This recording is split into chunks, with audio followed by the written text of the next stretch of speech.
Hello and welcome to the Ice Guys. This is the show that takes you into the world of the National Hockey League. Every game, every day, from a betting perspective. With pro sports handicappers, Ian Cameron, Alex P. Smith, and various guests from the world of hockey and sports betting. And now, here's your host, Ian Cameron.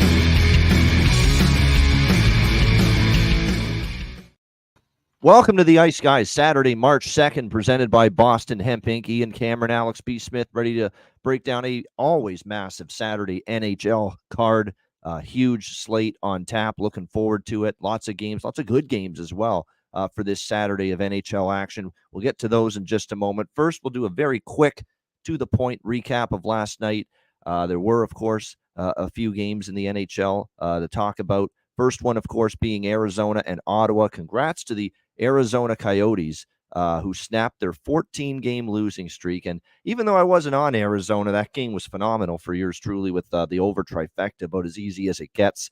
5-3 for Arizona in that game. And because the Coyotes, even though I weren't on them, snapped their losing streak, we'll give them a there we go. We'll give them a little Coyote sound in honor of them getting the win and snapping their ugly losing streak. And yeah, if the Ottawa Senators season wasn't dead and buried and we hadn't lowered the casket already, I think we can do that after last night, because certainly they've had a brutal week where it looked like they were starting to put some things together, play better hockey, play better defensive hockey, get some stops, win some games, and then all of a sudden it's three massive, gigantic steps backward this week. Losses to Washington, Nashville, and Arizona, for this Ottawa team, pretty much erased that. So, but good job by Arizona. You could sense that the process was getting better the last couple of games. They played a good enough game to win against Montreal, but they got unfortunately shut down by Montembeault, who was terrific in net.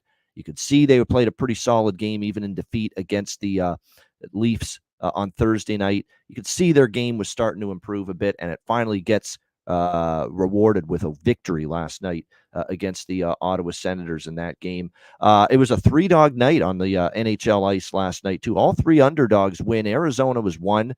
Washington was another, and this one I was not happy about because I was on the Flyers. I don't know what happened to Philly after the first period. The first period, they were great. They were in control, up 2-0, and then all of a sudden, just mistakes, And I know Torts was upset with some bad line changes, some haphazard play with the puck, resulting in Washington capitalizing, no pun intended, with those early goals. And yeah, it was just awful in the last two periods, and Torts wasn't happy, and I don't blame him. That's a game you were in control, and you basically gift wrapped the game for Washington with just blunders and penalties and all kinds of mistakes and bad line changes as well, which I know Torts was screaming at Bobby Brink during the game for one of them too. Get off the fucking ice. You could see him there behind the bench there with his arm in a sling because he hurt his arm recently too, his shoulder, John Tortorella. So don't let that fool you. He might be injured, but he can still be fiery if you fuck up. And he showed that last night behind the bench. Very disheartening for Philly. But credit to Washington. This is like that little gnat, that little fly, that little mosquito that you just can't swat it away and it just keeps coming back. This Washington Capitals team. And that's what they've been all year. They've been persistent. And they get a nice victory last night over Philadelphia. And then the New Jersey-Anaheim game. Man, you talk about wild game, craziness, exciting in the late night hours. That was the Devils and the Ducks last night. Back and forth hockey. New Jersey with just some dreadful blunders of their own defensively. And just look at the game-winning goal by Frank Vetrano, which ended up being the game winner because it was the fourth goal. It made it 4-2 at the time. Anaheim hung on for the 4-3 win. How do you let him get behind everybody to the front of the net there? Just absolutely pathetic by the New Jersey Devils in that game. And look, I try to defend coaches. I'm not the first guy to say, fire the coach when things aren't going well. But Lindy Ruff's got some issues with what he's doing with these lines. Like Alexander Holtz is a skill player. What the fuck is putting him on down by 2 goals? He's got offensive talent. What the hell is putting him on the fourth line going to do for you, Lindy? Right. Holy shit. What are you doing, man? This is a first-round pick with high offensive upside. He's kind of a dinosaur in this department, Lindy. If you can't play defense, you're not playing. I get that, but it's not about defense anymore, man. You're down 4-2 to one of the worst teams in the National Hockey League, and you need 2 points like a human being needs oxygen to fucking breathe.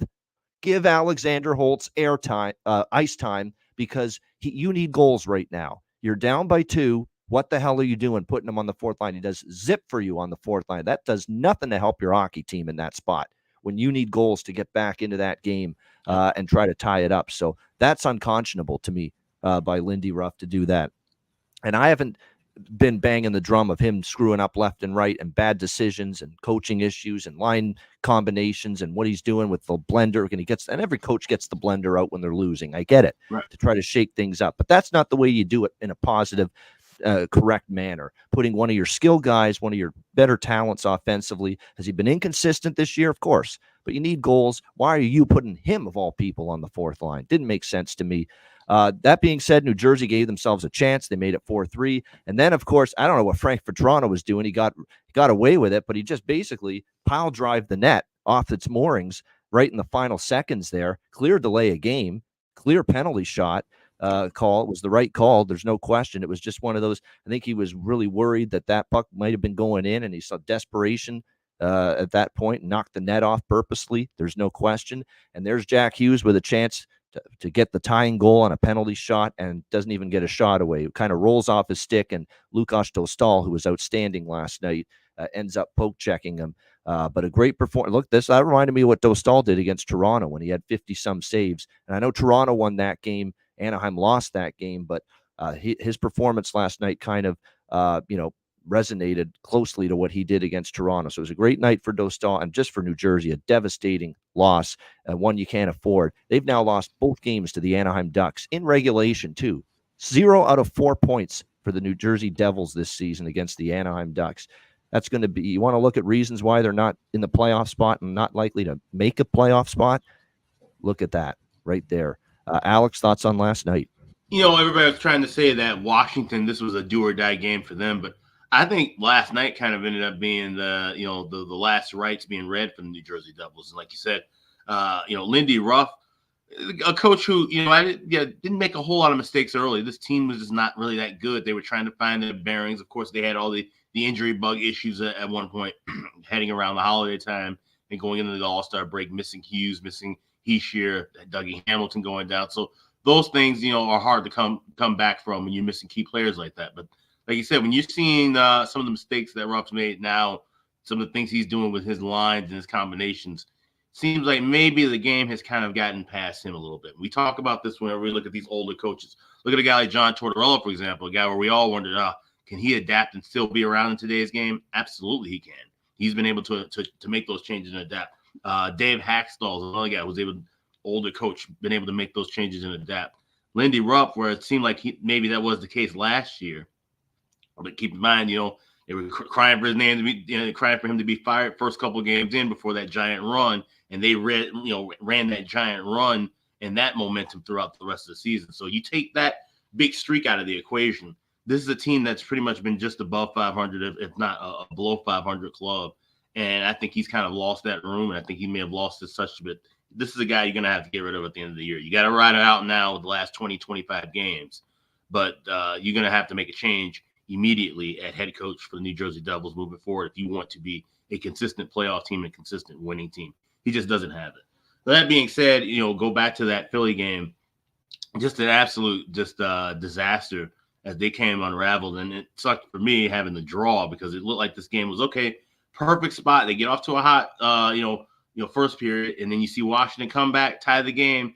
That had all the settings for, okay, they come out, slow things down in the third period. We go into OT, and they settled the extra point. But, Caps kept their foot on the gas and they're supposed to do that, considering their spot, considering, how big of a game that was. And when you look at, what's coming up ahead for them, if they want to be a playoff team, you had to get 2 points in that game and do it in convincing fashion, and they were able to do so. So a big win for the Caps, that organization, certainly, no doubt. And, just interesting seeing, like I said, these changes and these little things now where we're trying to decide who are these teams that are going to make it, who are these teams that are going to miss.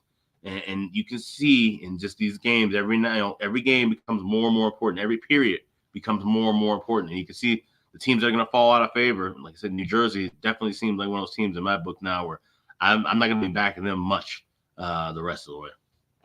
Certainly not in the price range we saw them last night. I'm kind of bemoaning the fact that I wasn't on Arizona and Anaheim in some fashion. I mentioned I thought Arizona had a decent chance to snap the skid last night. I knew I didn't want to lay it with New Jersey last night. I just didn't have the faith I needed in Anaheim to pull the trigger on that. But I was worried that, and some people were blinded and assuming that, hey, the Devils beat San Jose, crushed them, maybe they're back on track. No. Kakkonen was terrible. They were totally shell-shocked and deflated after Blackwood got injured, and they fell apart, San Jose, and they're awful. So that was not a symbol to me that New Jersey was getting things back on track. Symbol for them getting back on track would have been taking care of business last night against the Anaheim Ducks, who had already beaten their ass once this year, and they did not do it. That would have been getting back on track. And here's the thing, too, you mentioned about with just kind of looking back, like I said, with the change of that, and I was saying with reference somebody mentioned too, mentioned how coaches with the speed of the game, but it's not even just the speed of the game, just making your moves on the fly as far as just reading what the other team's doing.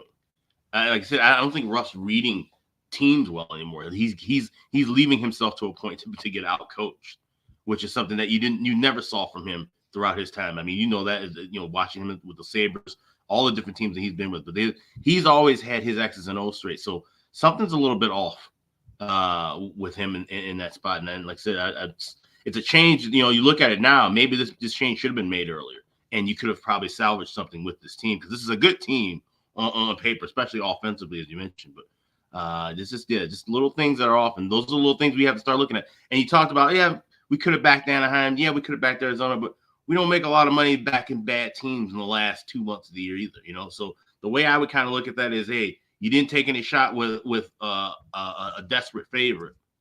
There's no reason that, you can look at, okay, all three dogs came in and Fridays have weird finishes, but that's something I wouldn't be making a regular pattern of either. Just because we see a team that's falling out of favor being such a high favorite, that doesn't necessarily mean we need to rush and go bet the dog either, because there's those teams like you talked about, Anaheim and Arizona.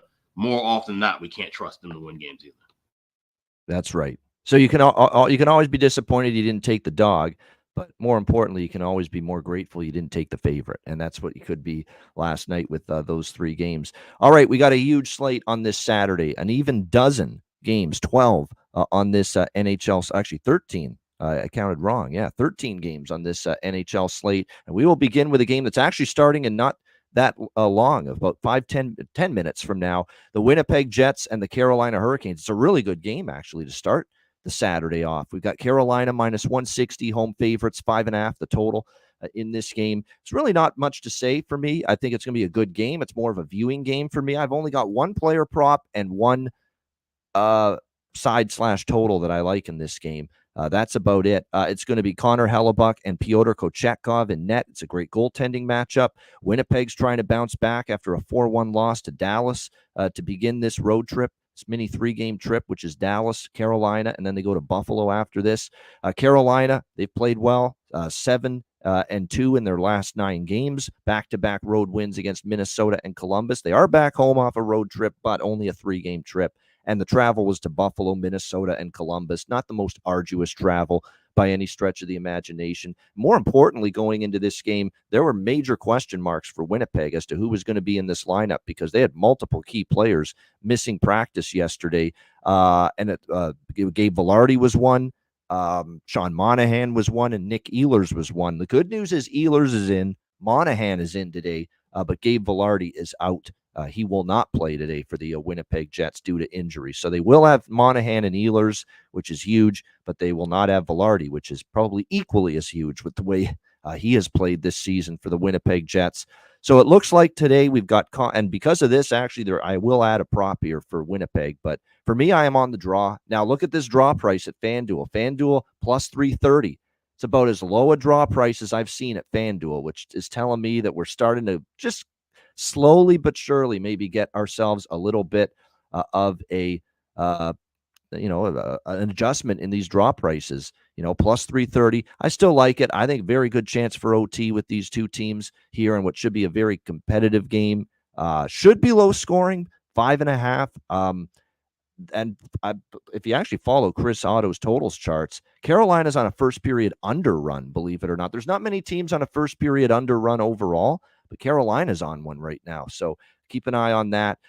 So I'm on the draw here in this game for a small bet, and I have one player prop on each side. I have Teuvo Teravainen for Carolina. He's up on the top line. He scored in the last game for Carolina against Columbus, playing on that top unit.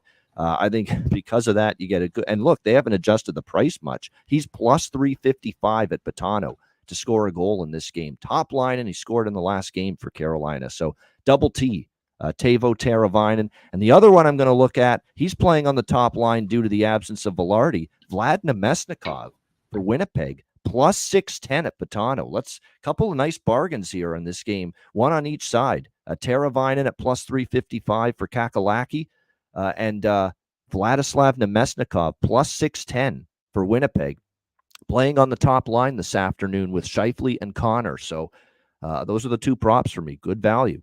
Alex, what do you think here? Winnipeg, Carolina to get it started. Yeah, this game's going to be a pass for me. Obviously, you mentioned about the first period under trend with Carolina. However, you look at the series, 4-1 to the first period over the last 5 meetings in Raleigh. With the weird start time, 11:30 kind of internal time for Winnipeg, I don't know what we're going to expect. So I'm staying away from this game. Draw would make sense. And like you said, we're seeing these prices coming down quite a bit. I have seen some 280s and 290s floating around in a couple of books with different draw plays throughout the day. So you have to definitely shop around and also look for your yes-no props now, because sometimes you might find a discrepancy where that price now has become higher than the regulation draw. So there's a little bit of shopping involved now in draw season as we get further and further and closer to the playoffs.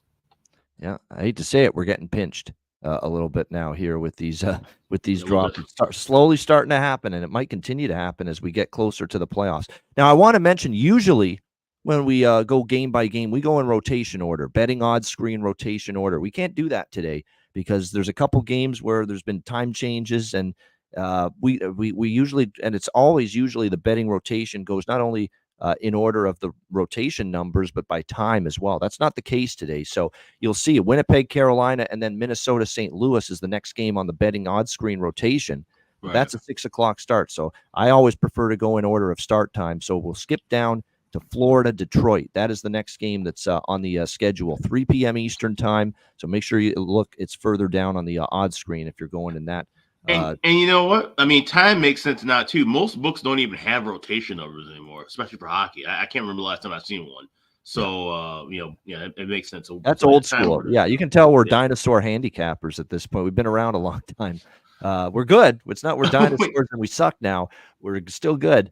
But legit side story. I sent out a college play last year to a client, and it had the rotation number, and the guy was like, what do his numbers mean? And I go, I was like, oh, yeah, he's like, I think he's maybe like in his mid-20s. And I go, yeah, right. Not used to rotation numbers. So there's a little bit of a divide in that for sure. Yeah, no question. This is your ABC Saturday afternoon game, national TV, Florida Panthers, Detroit Red Wings. This is kind of refreshing.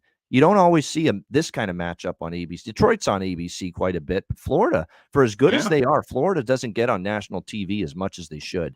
And so this is nice to see it for them. The Panthers minus 160, road favorites, 6.5 the total. I do not fade Florida on the road. I do not do it. It's simple as that. The road record is 28-1.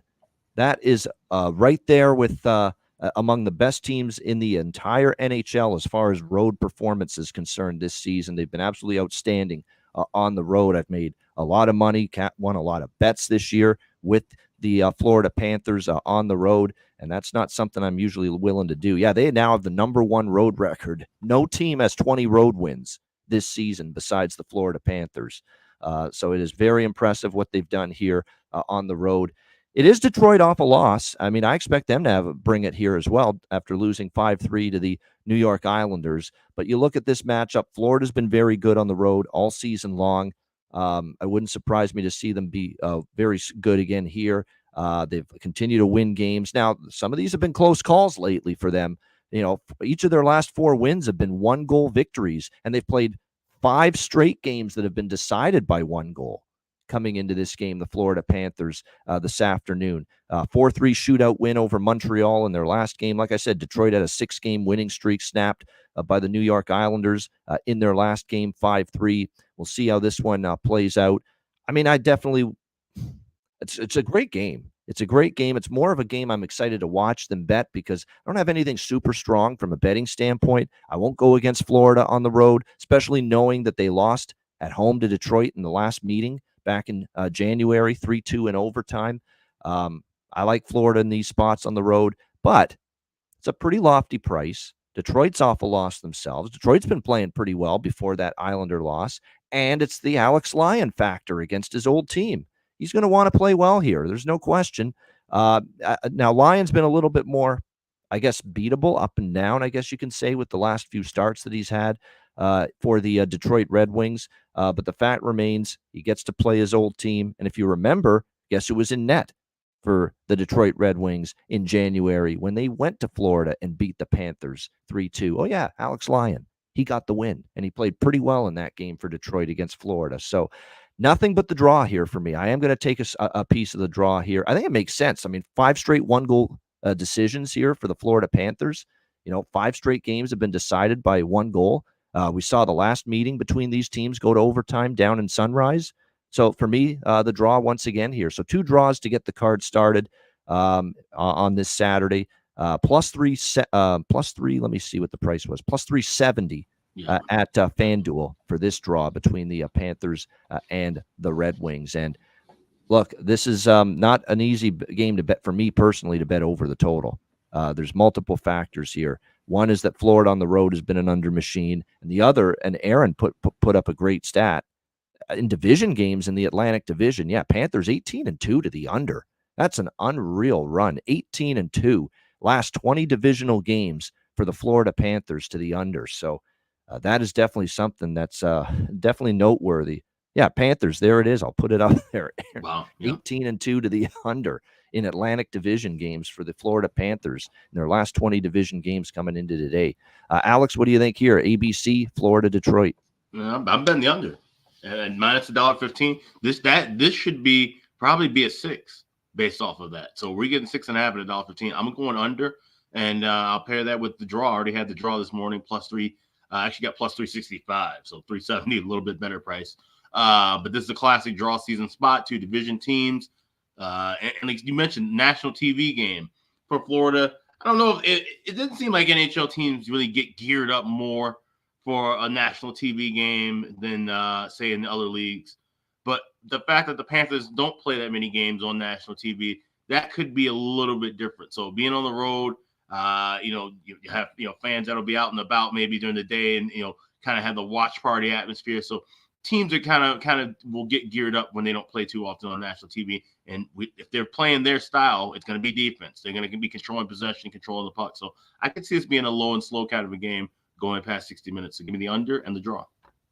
Yeah, and it's a tough game for props because I don't know how much scoring there's going to be. And Alex Lyon played very well against Florida when the Red Wings beat the Panthers in January. And this is a game that's going to get him, fired up here in this game. Yeah, I've gone to that well before, Maddie, with the Panther fan jokes, but I can't do that anymore. They've actually had great attendance this year. Really good. Yeah, we talked about that on one of the backcasts where you saw, a full crowd, full bowl early in the first period, not walk-ins, not anything like that. People already in their seats. So, the old jokes of everybody dressing as a chair back in the day are long gone. Florida fans they exist, and they come out in bunches and they come out to the game. So salute to them. Now, it did take a Cinderella magical ride in the Stanley Cup playoffs and getting to the Stanley Cup final to capture everyone's imagination down there and interest. So there is some, that's what it took to finally get your asses in the seats down there. But at the same point in time, at least they're in the seats now and they're filling the building, which this team deserves to have that building filled up to see them play. We'll retire the jokes forever if the building's still full 5 years from now and they're a middle of the road team. Yeah. Yeah. If they start to suck in 3 years, it'll be half empty again. 100%. That's the way it goes. You have to be winning, and you have to be something that's interesting as a sports team to be getting support down there in the Miami-Dade County area. It's simple as that. The Heat don't draw flies when they suck. Look at the Marlins. They've stunk for years. They barely. I was there. I was in Marlins Park on the pub sports trip a few years ago. There's nobody there. There really wasn't. You could stretch your legs out. You could I could lay down and have a sleep on the whole entire row of seats, and I wouldn't worry about, coming close to hitting anybody. That's so, yeah. I know what it's like there. It's a sports town where it's not the greatest, and you got to be doing good if you're going to get any sort of attendance and any sort of attendance pop in your in your finances. That's for sure. Same deal with LA. The LA and Miami, Florida, you're always going to have that. You either have to be a great team or no one's showing up. Yeah. It's just the way it is in certain markets. It's the way it is in a lot of markets, but in those bigger markets, yeah, it's definitely like that, where you've got to be doing well if you're going to be able to get people in the building. No question about that. As far as, like I said, props, not many here in this game. Although I am tempted again by Patrick Kane, just because seems every game he's either scoring or collecting an assist, and it's very, very hard to deviate from that. This is a very good defensive team, and Bobrovsky's been very good as well, and he'll be in net for Florida most likely. But so I might sprinkle on Kane, but props. But there's nothing more significant than that for me that I'll be looking at. I think his numbers against Florida, I'm looking him up now too. His numbers against Florida, I think, are pretty good considering he never really plays them that often. Right. 16 goals, 22 assists in 33 games. So, yeah, if you want to look at a player prop for Detroit, it may not be a bad one at all. Yeah, that is pretty good. I agree. That might be worth a look there for sure. All right, this is the last of the afternoon games. It's 4 p.m. Eastern for this one. Edmonton Oilers, Seattle Kraken. Edmonton minus 150, road favorites, 6.5 the total in this game. You look at Seattle here. This has been a very important 2 victories that they have accumulated here on home ice after really a debacle against Minnesota. I still look back on that, and I'm still stunned they were that bad that night against the Wild. But they certainly have rebounded nicely with a 4-3 shootout win against Boston, a 2-0 shutout against Pittsburgh.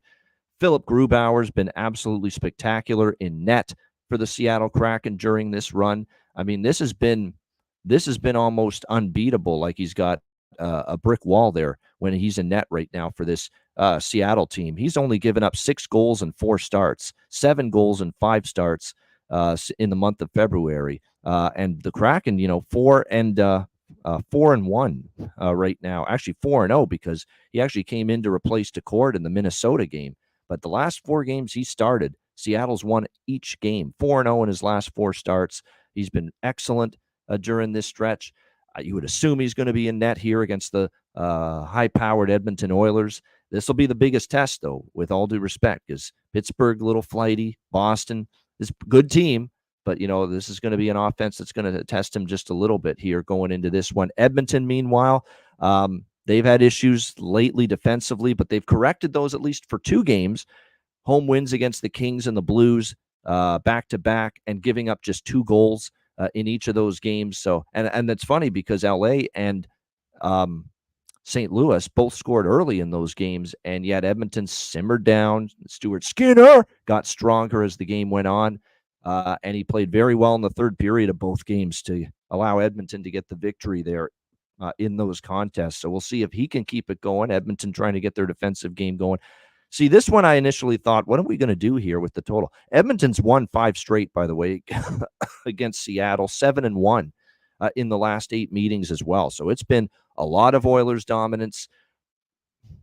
I considered Seattle here. I do think with Grubauer playing well, there's some value on Seattle here, plus 130 in this. I think I am. I think I'm going to sprinkle small on Seattle here, plus 130, just because of how good Grubauer's been, how good this team has been. Now, I know in these last 2 games. Now, I know Edmonton's dominated them, but, and they've righted the ship defensively to some extent with the 2 home wins, but LA and St. Louis at home, basically show me you can do it on the road is what I'm telling Edmonton now. Show me you can dig in and be this good defensive team on the road, because let's not forget on the road trip, the last few road games we've seen out of Edmonton, they gave up the 6 to St. Louis, shut out by LA.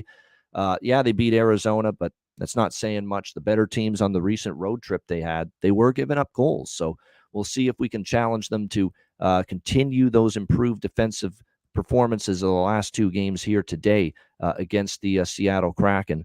It is worth noting, by the way, here going into this game as well. You look back at a couple. I want to highlight a game that was played between these 2 teams last March. Okay, last March, Saturday, March 18, 2023, in Seattle.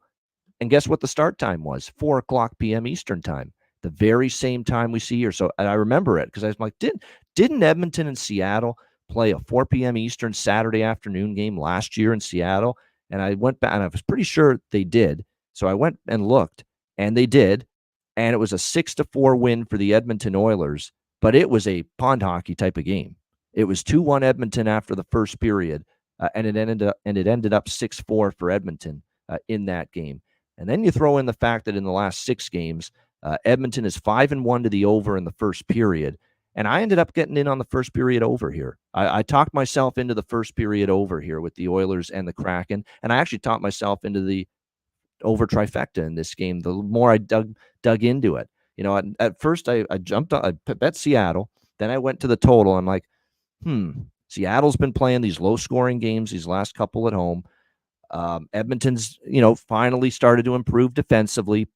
The last 2 games, maybe this isn't an over. But then I went in and looked more. There's been some high-scoring affairs with Edmonton, Seattle, going back to when Seattle first came into the league. And long-term, the full game overs are 7-2-1 to the over in the last 10 meetings between the Oilers and the Kraken. And as much as I love the way Gruby, as they call him, Grubauer, is playing right now for Seattle, let's see him do it against Edmonton, because the Oilers are a very dangerous club right now. And the one thing that you can still pick a hole at for Seattle is the penalty kill has given up 3 goals in the last 3 games. And we know that Edmonton power play, when they're on, they're lethal, and they are on right now. They have scored a power play goal in 4 straight games entering this one. And we know Edmonton's penalty kill is still struggling a little bit. It's been a little bit better the last 4 games, but they've still given up a power play goal 8 of the last 10 games. And don't look now, guess whose power play is heating up the last 6? Seattle. A power play goal in 5 of the last 6 games for the Kraken coming into today. So I talked myself into the over trifecta. So a game I didn't really feel strongly about initially. You do your digging, and you end up finding something you like. And I ended up liking the over trifecta here. First period over, first period both teams to score, which is a nice price, by the way, with that. Looking at plus 162 at FanDuel for both teams to score in the first period, and also over. And I got the over at 6. Minus 128 at Pinnacle. Now you could get over 6.5 at even money. I decided let's get the 6, just in case it's a 4-2 type of game. Over 6 minus 128 at Pinnacle for the full game over for me in this one. Alex, what do you think here? Oilers, Kraken. So I like 2/3 of the over trifecta. I like the first period over, and I like both teams to score. So I got that minus 135 of the 1.5, plus 160 for both teams to score. But I'm also going, and you mentioned about the power play goals, and it's something that I got to look at this more often with other teams. I've been doing it, it seems like, with every Edmonton game, mainly because it's just kind of hard to try to find value with the Oilers. But over 1.5 power play goals, plus 134 at FanDuel. That is a fantastic number. Red hot power plays both sides, and struggling penalty kills on both sides. Great look. And this is something I'm going to be probably hammering the rest of the season, and definitely in the playoffs, because we tend to see teams, the good teams, take advantage of when they have power plays, have those man advantage opportunities. So plus 134, I'll be adding that on along with first period over and both teams to score in the first. All right. And this is the game where finally we have some props that we like. We got to bet Zach Hyman. He's just ridiculous right now for the Edmonton Oilers. I got plus 135 goal. I've got plus 900 to get 2 goals. Like, he's scoring in bunches right now for Edmonton. Zach Hyman, the worker bee. He's just works his butt off every game. It's just unbelievable. If every player on that Edmonton team worked hard every shift like Hyman, they'd be an even better team than they are right now. Plus 900 for 2 goals or more. Plus 240 for over 1.5 points. I'm going back to Janmark because he's on the second line. Matthias Janmark for Edmonton, plus 750. Great price. Fogle and Perry, plus 380, plus 450 respectively. A little bit on Bouchard as well, plus 470 because of the power play element. The power play has been good for Edmonton. Seattle's kind of struggled with the kill, and that's where an Evan Bouchard steps in. He might even be able to dent the twine with that Bouch bomb at plus 470 here in this game. I find the Evan Bouchard goal props, Alex, they're more appealing when Edmonton's playing a team with a struggling penalty kill, because that's where he becomes an even more integrity. He gets a lot of his goals in particular on the man advantage. So that's why I think Bouchard, this might be the game and the spot that he's worth a look. And then on the Seattle side, the former Oiler, Jordan Eberle, around plus 290. Why not? Against his old team. Oliver Bjorkstrand for Seattle. He's heating up. We had a goal prop on him against Pittsburgh the other night, and he got the first goal of that game. Plus 340 for Oliver Bjorkstrand. I think that's a really good price for a guy that's heating up right now. We did sprinkle on Kyler Yamamoto. Now, he hasn't scored in a while, but he's a former Oiler. Plus 750. Why not for Kyler Yamamoto here for Seattle? And then a little bit on Vince Dunn, plus 510 to score, and over 1.5 points for Vince Dunn. plus 375. Again, just like Bouchard's the power play quarterback for Edmonton, Vince Dunn, the power play quarterback for Seattle. Edmonton's penalty kill struggling a bit. Seattle's power play has been good the last 6 games, so that's where the Vince Dunn goal prop comes in, that maybe Vince Dunn gets a clapper that gets past Skinner in this game today. So it's actually not a bad prop game. A lot to like there. Yeah, definitely. I like a couple of those props. That Vince Dunn over 1.5 prop I definitely like, and there's a couple other players you mentioned too. So I'm pretty sure my bargain bin is going to come from this game, and I got a couple things to choose from in that spot. So. Yeah, exactly. I agree. So there's some good looks there as far as props in that game. All right, next up, we've got, let me just make sure we get the time right. All right, it's Minnesota, excuse me, Minnesota and St. Louis in a very important game, really, in terms of playoff positioning. We've got the Minnesota Wild, minus 120 road favorites, 6 the total in this game. That was a really bad game for Minnesota, really bad against Nashville the other night. And I know Nashville's playing good hockey right now since the All-Star break, and really since Andrew Burnett vetoed their privileges of going to the U2 concert. That's really where the hot streak began for the Nashville Predators. But Minnesota was just awful defensively. Gustafsson did not play a very good game. Just breakdowns in coverage. There wasn't really a lot of pushback from Minnesota when they fell behind in that game, and then it got worse from there in that 6-1 loss to Nashville. That's now 2 losses in a row for them. And you just can't be in a win 2, lose 2 type of mentality right now if you're Minnesota. You've got to put a win streak together. So to see that nice little 2 games that they won together, or 3 of 4, Vancouver, Edmonton, and Seattle, and then you come back and you lose to Carolina and Nashville, it's kind of like 1 step forward and 2 steps back right now for this Minnesota Wild team. And, not a team I'm excited about laying a price with on the road, but I can't say I'm rushing to back the Blues right now either. St. Louis has lost 3 in a row. All on the road against Detroit, Winnipeg, and Edmonton. They have had a couple of head-scratching bad performances. The way they came out against Detroit was a joke. It was laughable how atrocious they were.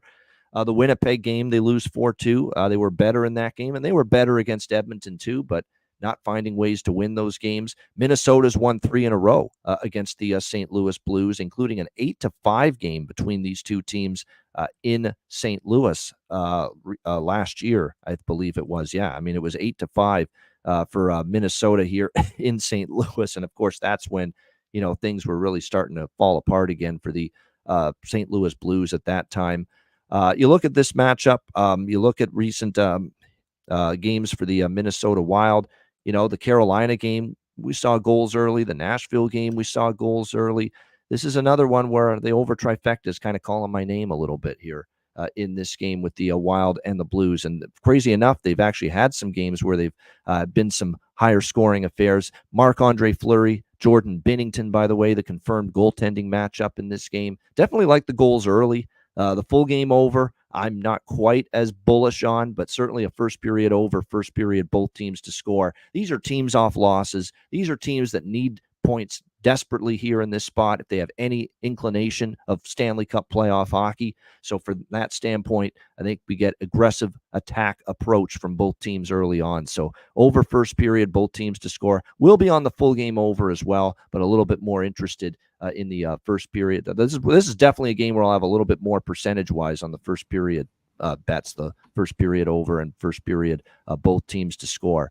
This is 1-2 where I lean draw, but there's better draws. What do you think here, Alex? Minnesota, St. Louis. Yeah, I agree with that. I have the draw. It's situational for the draw. Division teams needing points, trying to get into the playoff race, battling against one another. And at plus 360 at FanDuel, I do have some of that in pocket. But I love this first period over a lot. 14-3 the last 17 meetings between these two teams. You got Marc-Andre Fleury in that. He's been a bit shaky. Binnington, like you said, up and down. We're waiting for him to kind of maybe regress a little bit after a couple of good starts. We could see him give up some goals early. So don't like both teams to score that much. I've seen him, plus 172 is the highest price. So if you want to grab it, shop around. But I'm just more pot committed to, you can lay $1.22 up to $1.30 on the first period over 1.5. There we go. Yeah, I get it. Definitely, because I could see this being a 2-0 first period, and that's always where, you're not always going to get home with the first period both teams to score, even though you do cash the first period over, because you will get those type of scores after the opening period, a 2-0 or even a 3-0, type of first period. So that's always what you worry about a little bit in this type of a game. As far as goal props here, Matt Boldy cooled off a little bit, but still very much someone that's a threat here for the Minnesota Wild. There's a lot for St. Louis because there's a lot of the same guys that you can recycle, and they keep on producing. Kyrou, Thomas, Buchnevich is on fire right now for St. Louis. He keeps scoring right now for the St. Louis Blues. Neighbors, too. Neighbors is cooling off just a little bit, but I think Buchnevich is actually my favorite, quite honestly, right now. Buchnevich for the St. Louis Blues is really on a short-term heater right now for them.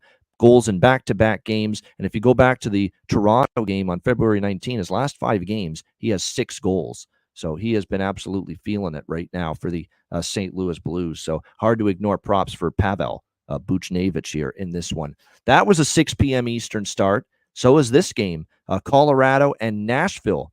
The red-hot Predators. Can they keep it going here against the mighty Avalanche? Colorado minus 135, road favorites here in Music City, 6.5 being the total in this game. So we heard from Nathan MacKinnon after the game against Chicago with a post-game interview. I happened to keep ESPN on one of my televisions after the Colorado-Chicago game ended. Of course, they had the game on their network. And there's Scott Van Pelt on SportsCenter interviewing Nathan MacKinnon after the game. And all I heard from MacKinnon in the postgame was defense, defense, defense. We've got to shore up our defense. We've got to shore up our defense. We've got to get tighter. We've got to play better in our own zone, especially on the road. That's what he said like 2 or 3 times in the interview. And sure enough, they shut out Chicago 5-0. And don't forget the nice defensive game they played against Dallas as well at home before that, beating the Dallas Stars 5-1 in that game. So is this a sign Colorado is saying, you know what, playoffs are coming up.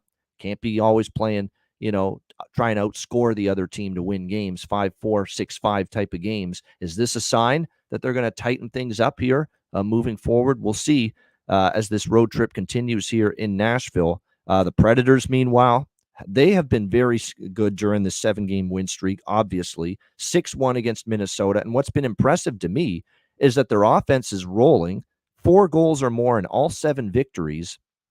But they've also given up 2 goals or less now in 5 straight games. In 5 of their last 7 victories, they've given up 2 or less. So it's both ends of the ice right now for Nashville. They're keeping the puck out, and they are scoring at both 5-on-5 and at even strength. Power play is connected on 3 of the last 4 games for Nashville, which has been impressive to see. The penalty kill's gotten better. Will be put to the test today by Colorado, who have a very good power play in 3 straight games. They have scored, they have scored a power play goal. So the question is, what's going to give here? We've seen Nashville scoring bunches, but they've kept the puck out. They've actually gone under the total. Nashville in 3 of their last 5 games have gone under the total, as well as a push and the over cashed in the Minnesota game. And then we've seen Colorado 2 straight unders. And here's MacKinnon talking about we got to defend better. We got to defend harder going into this game. But then you start to look at some of the head-to-heads here, especially the games in Nashville. We've seen a lot of goals historically here at Bridgestone between these 2 teams. 7-3, 5-3. There was 1 under, 3-2 Colorado in overtime. But then a couple of 4-3 games with Colorado and Nashville the last 2 times they've played here in Music City. Both going over the total, both 4-3 finals. One was a Colorado win. The other was a Nashville win. So I look at this and I kind of lean over, even though Nathan MacKinnon's talking his talk there about we got to defend better. So I do lean a little bit to this small bet here over 6.5. I'm taking Nashville, though, plus 115. I've still got to see it from Colorado a little bit here as far as this getting things better and getting things, getting their shit together on the road. Let's not forget. The last road trip, Alex, they lose to Carolina, lose to Florida, lose to Tampa, lose to Detroit. The only wins on the road recently for Colorado, Washington and Chicago. That's it. And Nashville's playing with great confidence right now. And even I'm buying in now. They're gonna cool off. They're gonna eventually lose, Nashville. No question about that. But they just beat Colorado in this building back in November, 4-3. Well, I remember that game vividly. They came from behind late to win it. So I'm riding the hot streak here and the win streak. Nashville at this price, plus 115. I know Colorado at the end of the day is the better team, no question, but doesn't always mean the better team wins. And right now, Nashville's got extreme confidence right now. Colorado's still got to prove it to me on the road against teams other than Chicago, let's be honest. So Nashville plus 115. Alex, what do you think here? Colorado, Nashville. Oh, not so fast, my friend. Colorado Avalanche at this cheap of a price, and you mentioned how they struggled on the road, but playing a division team and a team that they have dominated and played well against for quite some time, I got to go Colorado here at the spot. All right, we're head-to-head. This has been a while since this has happened, believe it or not. Yeah, I think this is maybe the fourth one we've had this season, but I know it doesn't happen much. Yeah, it doesn't happen much, but no, I like the Avs at this cheap of a price, and I'm not in the business of laying a lot of prices on, especially on sides. But like I said, I think this is, like I said, a stand and deliver moment for a team that we can trust long term. Okay, Nashville's playing good right now in current form. And an earlier start kind of helps them as well too. They're used to having these kind of early evening games, so there shouldn't be any kind of adjustment in that aspect. But I think Colorado, they know they've been in this building before, right? In bigger spots. These two teams have played in the playoffs, and Colorado wiped the floor with Nashville. So if Colorado comes in focused, like I said, we've seen hearing those quotes from McKinnon, we know when this team focuses and really straps it on, goes out there and plays the style that they can play, they can dominate anybody in this league, especially Nashville. So I'll leave the $1.35 the Avs. Hey, come on now. You say that's not undefeated against me when he says not so fast, my friend. That can't be true. Actually, I am 3-0 against you this year. There you go. Wow. How about that? Yeah. Okay. Well, we're always due to snap the losing streak, but then again, like here, I'm going to be Arizona here in this game. I'm going to snap the losing streak here with this one. Yeah, I'm going to be the Coyotes here. Snap this losing streak with the head-to-head opposing viewpoints. So, it's like I say, it's an interesting game, and I just saw, you know what, Nashville's playing really well. They're desperate as well. They're definitely more desperate. They need the points more than Colorado does. That's for sure. But it's called Colorado. You don't get minus 135 every day, home or road. I understand that element of it for sure. It's going to be a good game though. We'll see how it plays out. It looks like, as far as God damn it, this cough.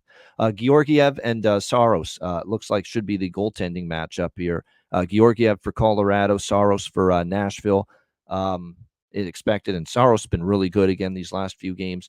Novak, Nyquist, Forsberg, Yossi, don't overthink it for Nashville. I want to say this: McKinnon's done huge damage against Nashville, so his props. So is Makar. Have you looked at Makar? He's had huge point production against Nashville, so this might be a Cale Makar goal prop over 1.5 points kind of day for Colorado for Cale Makar as well. And Zach Parise, the old man. How about 2 goals for him the other night?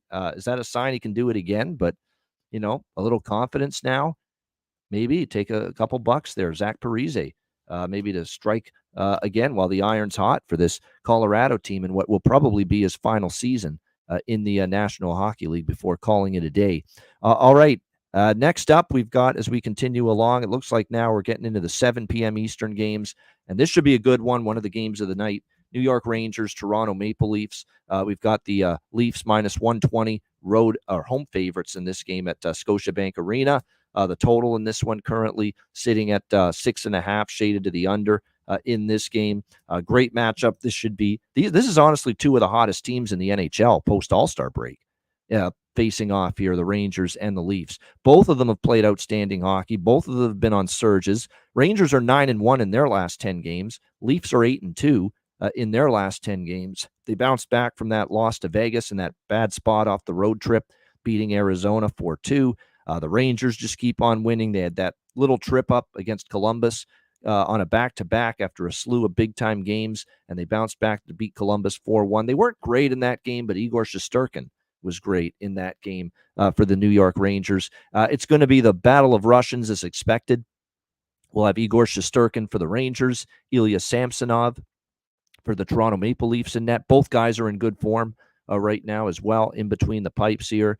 But with these 2 teams, this is more of a prop game for me. There's really nothing that that stands out. I do want to point out we've seen overs with these 2 teams head-to-head this year. 7-3 for the Leafs at Madison Square Garden, and then the Rangers return the favor, beating the Leafs in Toronto 5-2 and a week later. But both games went up and over the total. I kind of lean that way, but man, it's scary with Shesterkin in this zone that he's in right now. Very scary to bet an over. But it's a series history play more than anything for me. Especially this year, we've seen high scoring affairs between these two teams. Toronto's kind of been trending over. The Rangers, though, not so much. They've gone 5 straight under, and it's all due to the fact that Shesterkin's been a brick wall. So I can't say I love it, though. I can't say I love it. This is the smallest bet amount that I would place on a game is what I'll have on this over. Because look, 1 goal in each of the last 4 starts for allowed by Igor Shesterkin. That's very, very good. But I just because of the series history, I just have the smallest of bets over, and anything else I like in this game is going to be mostly player prop type of stuff. This game too, I mean, you could make a case for the draw, but we just haven't seen a ton of them lately from head to head, or lately from either of these 2 teams in the last like 5 or 6. So I'm not on the draw here in this one. Like I said, most of the props, and I'll get to them in a moment, are props. What do you think here, Alex? Good matchup, New York Rangers, Toronto Maple Leafs. Yeah, I think, they said 2 hot teams, 2 teams that have been, playing much better defensively. This game screams draw to me, but the thing is, I don't know if it's going to be 2-2 after 60 or 5-5 after 60. So I get your kind of hesitation there with the overs. Historically, it makes sense, and this does feel like it could be one of those games where, like I said, it's a playoff type atmosphere, but that doesn't necessarily mean it just goes to a standstill and it's a 1-1 contest. We could see some goals here both ways. So I'm staying away from a side. I'm staying away from the total. I just have a little bit of the draw in pocket. All right, good stuff. A little bit of the draw here for Alex with the Rangers and the Leafs for props in in this game. There are a few for the Rangers. I'm a stubborn bastard sometimes, and I'm going to be that way with Kakko on the top line. I know he hasn't produced, but he's up there with Zibanejad and Kreider. You hope eventually it's going to break for him at some point. We will see. By the way, I'm looking at the lineup combinations. I'm seeing Reeves on the 4th line for the Leafs, Matt Rempe on the 4th line for the Rangers. Will we see them duke it out tonight? We know everyone wants to see it. Yeah. Although I will say this, he's got a massive fucking shiner right now, Matt Rempe. And the picture of him was pretty much all over Twitter the last couple days. Does that maybe, get him to, reel back a little bit? But I know one thing, regardless of that, look, the face a little bit mangled right now. He desperately, I think, deep down inside wants to challenge himself against Ryan Reeves because he knows Ryan Reeves has been the penultimate heavyweight in the NHL for the last few years. And we saw what he did, by the way. He finally got in a fight, Ryan Reeves, the other night against Arizona. Maybe he was tuning up for Rempe coming to town. But he fought Liam O'Brien, and Liam O'Brien's no one to fuck with either. He's very tough. And Reeves just took him apart and got the takedown, won that fight clearly. Tells you how dangerous Ryan Reeves is. But we all want to see it. The question is, will we see it tonight? But should be something. You know what's interesting about that too? I don't know. Like I said, I try to catch a lot of other programs, NHL Network, and different things. And there were all these old former players, right? Tough old '90s guys, tough old 2000s guys who were saying that the guys in the locker room need to tell Rempe to calm down. He doesn't have to go out there and fight every night. And I'm like, I'm rolling my eyes and just like, you got to be fucking kidding me, right?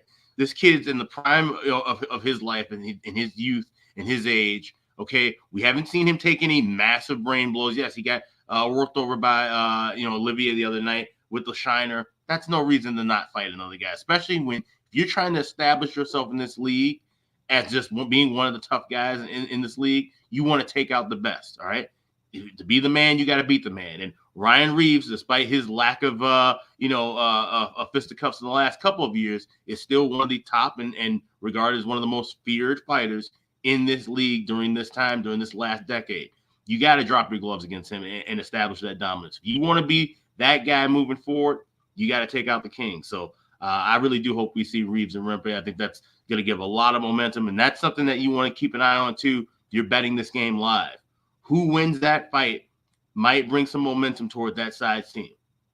This is one of those kind of battles. You can't always say that with a fight nowadays. Next goal prop, whoever wins the fight, right? If Reeves wins the fight, next goal Toronto. If Rempe gets the better of it, next goal Rangers. I will most likely be giving that out on Twitter, and I'll be watching this game. This will be one of the games on my TV, and I'll be looking for that, and that's something that I more likely will be firing for.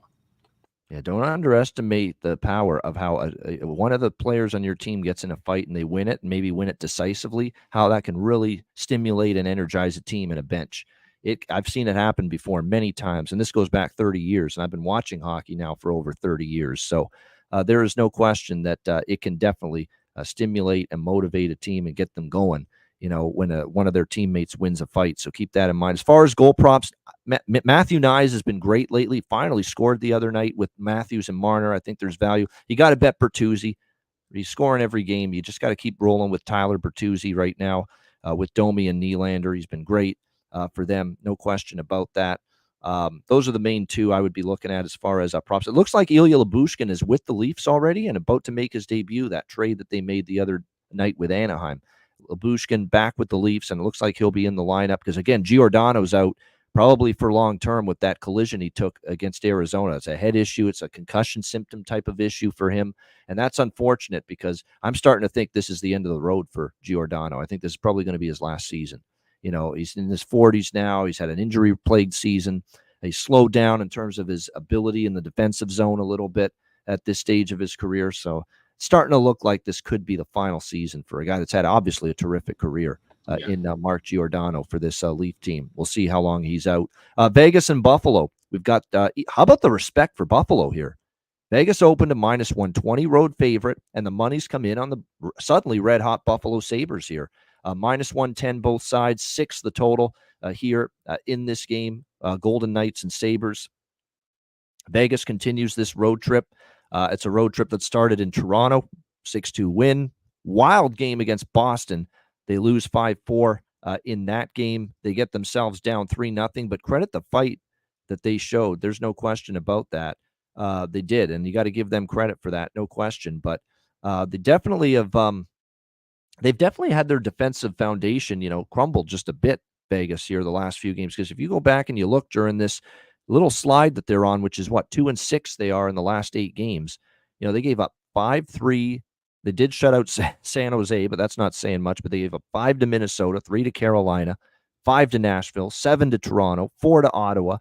They did give up just 2 to Toronto. That was a better game. And then they give up the 5 to Boston. So I had some issues right now as far as defending is concerned at a consistent level entering this game. Buffalo, meanwhile, this is one of their better runs that they've put together, 4-1 in their last 5 games. They had a 3-game win streak. They gave Florida, a very good Panthers team, everything they could handle, losing 3-2, and then a 3-2 overtime win against Tampa Bay the other night. We'll see how they fare here in this game. Buffalo actually has beaten Vegas each of the last 2 meetings. Now, both of those were in Vegas, including earlier this year, back in December. We saw Buffalo win 5-2 at Vegas. We'll see if Vegas can bounce back. Vegas has actually had trouble in Buffalo in their history. Buffalo is 3-1 in the last 4 meetings here in Buffalo between the Golden Knights and the Sabres. So I don't know. This to me looks dirt cheap on Vegas. Off a loss. That's usually a spot where I want to back the better team, but their game's not where it needs to be right now and not where it should be, especially defensively. What I prefer more, I lean Vegas off a loss, but I don't know if I'm going to get there. I'm respecting what Buffalo's done here these last few games. What I do like in this game is the first period over, especially. Vegas has been rolling in that department lately as far as first period overs are concerned. I definitely like that. Little both teams to score. Buffalo has been an under team, especially lately. 5 straight unders. But again, you look at head-to-head, 5-2, especially in Buffalo. We've seen some goals. We saw 7-4 Vegas last year when they made the trip to Buffalo, flew over the total. So I'm going to go with a little over trifecta here in this one with over 1.5 over both teams and over 6. I mean, Vegas is just not the defensive team right now that they eventually will be, but right now they aren't. At this point in time, they're struggling a bit with coverage in their own zone, and it's really weird to explain it because they've got their entire blue line finally healthy, but right now they're just struggling a little bit. Same with the goaltending. It's been a bit of a rough patch for Adin Hill. And will we see Adin Hill tonight is the question for Vegas, or are they going to give Logan Thompson a start? Looks like it is Logan Thompson tonight. They're going to give him an opportunity. And, of course, for Buffalo, once again, it's going to be Ukko-Pekka Luukkonen, picked a pack of pickle peppers. UPL has been very good lately for the Buffalo Sabres. That being said, I like first period over and a little full game over as well. Alex, what do you think, Vegas, Buffalo? Yeah, I like the over trifecta in this game, and looking at, of course, this is the Brian Blessing Classic that I was thinking about him with these two teams, Buffalo and Vegas. I think we're going to see some goals here early and often in this contest, and I saw Cheshire in the chat saying, "Oh, so why is this line $1.10?" Like I said, Buffalo's dominated against Vegas, especially at home. I don't know if Knights eating a few too many wings when they get up there or what have you, but this definitely feels like a game where first period over has been solid with Vegas. You won't land a cheap price here, minus $1.25. We got a 6 at minus $1.10 with the full game over. And I'll take a little sprinkle. It's not my favorite, both teams to score, but I will have some of that in pocket along with that first period over. So I just like goals here. Buffalo's been playing well. Vegas needing to bounce back against the team. If I had to take a side, it would be toward Vegas, but I like goals here a little bit more. So staying off of the sides, don't like to draw anything. Of course, if this was Jack Eichel healthy, I'm sure many of us would be on Jack Eichel props going back to Buffalo. He's always done damage here against the Sabres when he's returned back to Buffalo. But unfortunately, that's not going to happen tonight because he's out long-term still due to injury, although I think he's slowly getting closer to a return. It's just not going to happen tonight. Amadio, Stevenson, Waugh, these are the guys I would target right now for Vegas. They have been pretty good lately, the last few games contributing for this Vegas team. On the Buffalo side, Paterka I've mentioned. Dylan Cousins, I think, might be starting to heat up a little bit. So not the game I have the most strongest prop opinions, but those are a couple that I'm probably going to be looking at here in this game tonight with the Golden Knights and the Sabres. All right, next up, we've got Montreal, Tampa Bay in this matchup in the Atlantic Division. Tampa Bay minus 265. Wow. Who's laying that right now with this bunch? Not me. 265 for Tampa Bay as home favorites. And the total right now sitting at 6.5, shaded to the over in this game. I'm going to do it. You got to take some shots and swing for the fences every now and then. Give me Montreal and give me the draw in this game. Dog and draw split, baby. This Tampa Bay team can't be laying minus 265. And if you're laying Tampa Bay minus 265 or you're taking them in any fashion, it's because you're saying that they're due. They're due for a win. They're due for a good performance. They're due to finally kick someone's tail and get back on track and maybe blow out a team that Montreal, who is a team that can be blown out. We saw them lose on the road to the Rangers 7-4. But other than that, look at these recent games from them. 1 goal loss to Washington, 1 goal loss to Buffalo, 1 goal loss at New Jersey. They beat Arizona earlier this week. They give Florida a hell of a game. They played Florida pretty much even the other night, lost in a shootout 4-3 to the Florida Panthers in that game. You have seen the Montreal Canadiens either win or lose by 1 goal in 5 of their last 6 games. So if you're a little bit shaky and a little bit hesitant on the money line, this could be one of those games where you take the plus 1.5 at a reasonable minus 110 on the puck line here for Montreal. And I might do that. I might split it up, plus 1.5, minus 110 Montreal, and then that money line here, plus 215 in this game, and a little bit on the draw as well. We did see Montreal take the other Florida team, the better Florida team right now, the Florida Panthers, to a shootout in the last game. So dog, draw, and what I'm going to do with the Montreal bets is I'm going to split it up with plus 1.5 puck line and the money line here, plus 215 in this one. Very simple. Tampa's not playing to the form of a minus 265 favorite. It's that simple right now. They are not. And Marty St. Louis returned to Tampa. You don't think the players are going to get galvanized for him back to Tampa, where he had that legendary playing career there with the Lightning? Now, they haven't played well in Tampa, as Aaron says, but Tampa was in better form in a lot of those games than they are right now. The last week has been an unmitigated disaster for the Tampa Bay Lightning, what's happening. They blow a lead to Buffalo, which is bad. They get shellacked by Philly. Yeah, they won 2 on the road against the inconsistent Islanders and the Devils. I've said all week I was never impressed with that. They've been bad at home. All of a sudden, Amalie Arena is turning into this problem for them. They've been such a dominant home team all year. They're now on a 4-game home losing streak. Florida, Ottawa, Washington, and Buffalo. 4 straight home losses for this team, laying this price in weak form, and some confidence shattered right now in Vasilevsky, who has looked ordinary in recent starts. Yeah, I got no problem. Win, lose, or draw, which hopefully the latter does happen. I got no problem taking Montreal here at this price of this Tampa team in their form right now. Alex, what do you think here? Canadiens Lightning. Yeah, this is a pass for me because I can't back Montreal in this spot, especially looking at the series history. And I get the claim you're making. Yeah, no reason for Tampa Bay to be laying 265 against any team right now at home. I agree with that. I can't even make a case for Tampa Bay's team total. You have to go 4 even at MGM minus $1.05. I don't really like that much too. So this is a clear pass for me on a big card. Nothing wrong with that. This is kind of one of those games like we talked about yesterday. You have no confidence in the favorite, but doesn't mean you have to be on the dog either in a game like this. Maybe a live first period overlook because that is something that's trended historically in this series. But even outside of that, that's not something I'd be crazy about. I'd say it'd be live, and I'd try to maybe hope for plus money. So, yeah, usually, Buddy, they play better at home. Tampa Bay, not lately though. 4 straight home losses for them. Now, Primo's a big X factor here. How's he going to play? Because we sometimes don't know what we're going to get from Caden Primo one start to the next. He did shut out Anaheim, which was impressive, and he did give up just 3 goals to Pittsburgh. He gave up 2 goals to Philly. He's had some better starts lately. He's a big X factor. What are you going to get from him? I get it. But at this price, I'm okay taking a shot here with Montreal in this price range. As far as props go in this game, Slavkovsky scored the other night. I'd look in that direction. I'll throw another one out there. He might start to get things going because he's up on the top 6 forward group right now. Alex Newhook. He's got points in back-to-back games. He scored against Florida. Alex Newhook might be a decent prop look here for Montreal as well in this game. And then for Tampa Bay, I know Terry's been on the Brandon Hagel Express with the point props for him.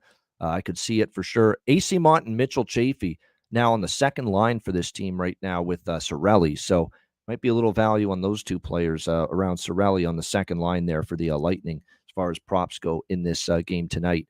All right, next up, we've got Ottawa and Philadelphia. This is back-to-back, of course, for both of these teams. They were in action last night. Philadelphia minus 130, home favorites. The total in this game, 6.5 shaded to the over.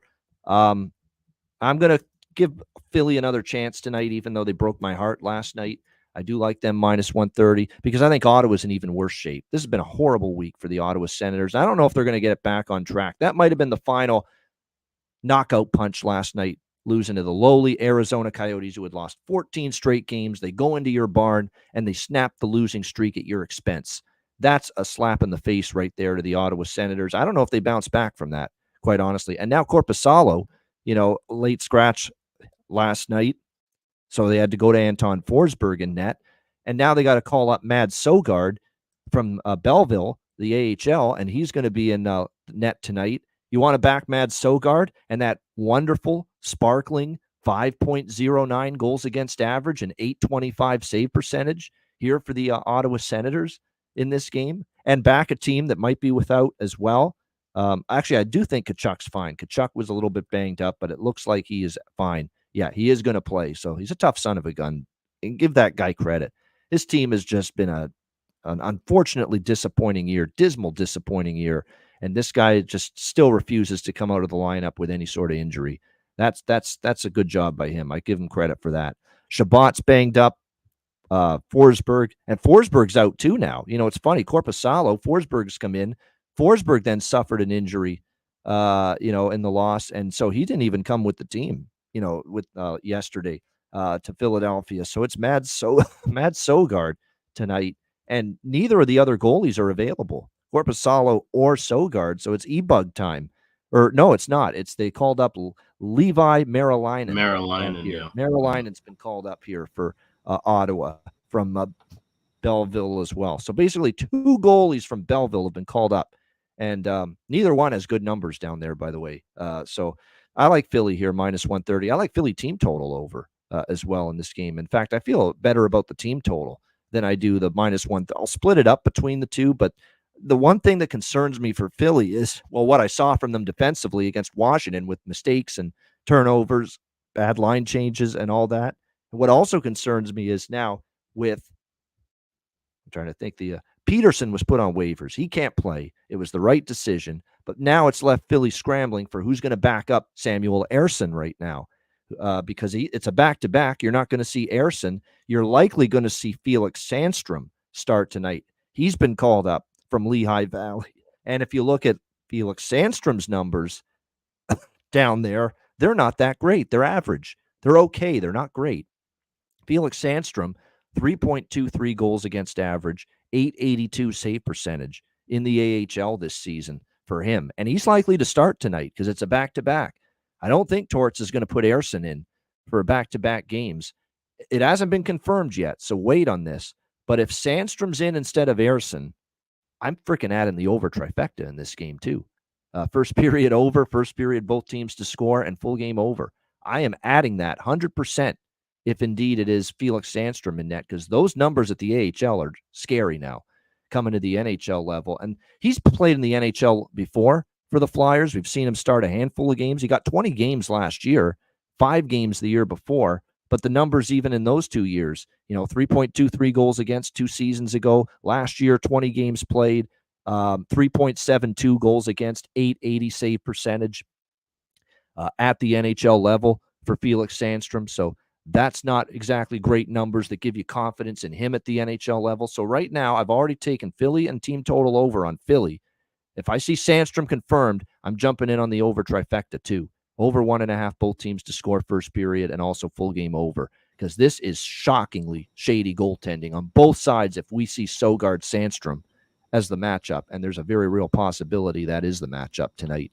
Alex, what do you think here? Ottawa, Philadelphia. Yeah, give me the over trifecta. You just named off a bunch of bombs. Levi Merlanen, Mag Sogard, Felix Sandstrom, all AHL scrubs. Give me goals all night. So first period over. Lay $1.40 at FanDuel. That's the only place to get that pregame, because everywhere else is 150, 155, 160s. So if you can't get it at FanDuel, wait and grab that in game. Full game over 6.5 minus $1.20, and both teams to score plus 160, which I'm trying to bet, and one place won't let me do it. So over trifecta for me. So I'll give you guys the choice, because both of these teams played last night. They both lost, and you have to ask yourself, who's stepping up tonight? Do you trust Torts to get his team revved up after a bad game last night for a team that still had a pretty good season, definitely surpassed expectations in a playoff spot? Or do you trust Jacques Martin and this makeshift coaching staff that isn't going to probably even be there next year to fire up a team that their season ended long ago and just coming off a loss at home to the lowly Arizona Coyotes that lost 14 in a row? You make the decision which team and which coaching staff you trust to get their team fired up for a bounce-back performance tonight. I know which one I trust, and it ain't the road team. All right, next up, we've got, as we continue along here, by the way, some props in that game. A lot of the props I mentioned on Philly yesterday go back to the well. Even with Sanheim. Sanheim didn't do much, but a lot of Sanheim's production has been at home. Goal prop, huge price, over points. You can go in that direction. Certainly Tyson Forster, we've talked about him. Tippett got going last night. The Bobby Brink is up in the lineup. He scored last night, so there's some good options for Philly. For Ottawa, Batherson, Pinto, they have been the main cogs lately for the Ottawa Senators offensively. So those would be the players that I would be targeting first and foremost here with the Sens and the Flyers. All right, next up, we've got the Boston Bruins taking on the New York Islanders. It is Boston minus 125, road favorites, and the total in this one, 5.5 shaded to the over. Now, this is the bumper stumper spot. And we've talked about the bumper stumper situations throughout my our tenure here doing the Ice Guys show. What the bumper stumper spot is when I'm riding a certain streak, the streak comes to an end like it did the other night, and you got to ask yourself, do you jump off the streak now that it lost, or do you do it like bumper stumper style? And the legendary Al Dubois, who hosted that show here in Canada, where he always said, and it was best 2 out of 3. And after you lost the first bumper stumpers head-to-head, he would always say on the Bumper Stumper show, but you're not out until you lose 2. And that's my thought process here. I'm not out on Boston Bruins draw until I lose 2. And I'm coming right back to it. How can we not here? I mean, I know the 6-game draw streak got snapped against Vegas narrowly, I might add, 5-4. It's not like it was a 6-1 game. We 1-goal decision. and that close to another draw involving the Boston Bruins. Yeah, we're coming right back to it here. The draw one more time with the Bruins, who have 6-1 to the draw in the last 7 games, 6 of their last 7 going past regulation. And of course, Draw Island, the Thailanders. How can you not here in this game look at a draw? I also like the over here, 5.5. 5.5's right now with Boston, Alex. This is going to be something we're going to take advantage of. Jimmy Murphy was with us on Beantown Friday. He said it. Their defensive game is not on point right now. They're giving up good chances. I don't think Allmark in particular, and also to a certain extent Swayman, have been at their best in net lately.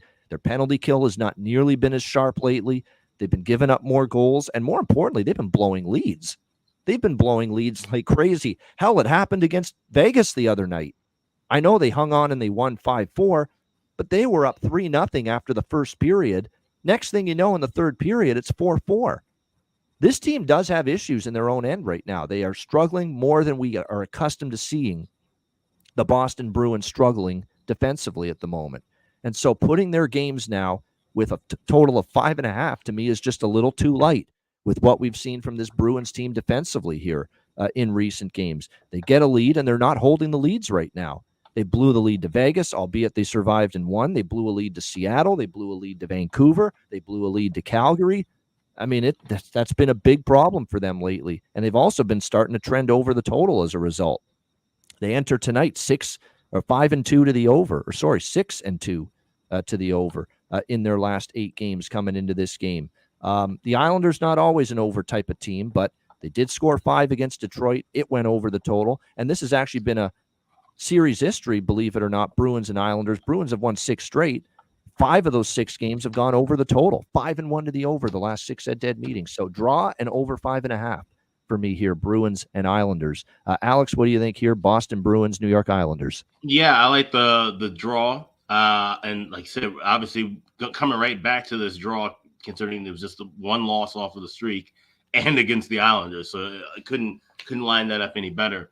But also liking the over, not the trifecta. I don't like both teams to score, even though it's plus 188, plus 190. But I do like first period over and full game over. So first period over, 1.5, you get as low as $1.08. I'm seeing that FanDuel and BetOnline, $1.11 is what I got at BetOnline for the over 5.5.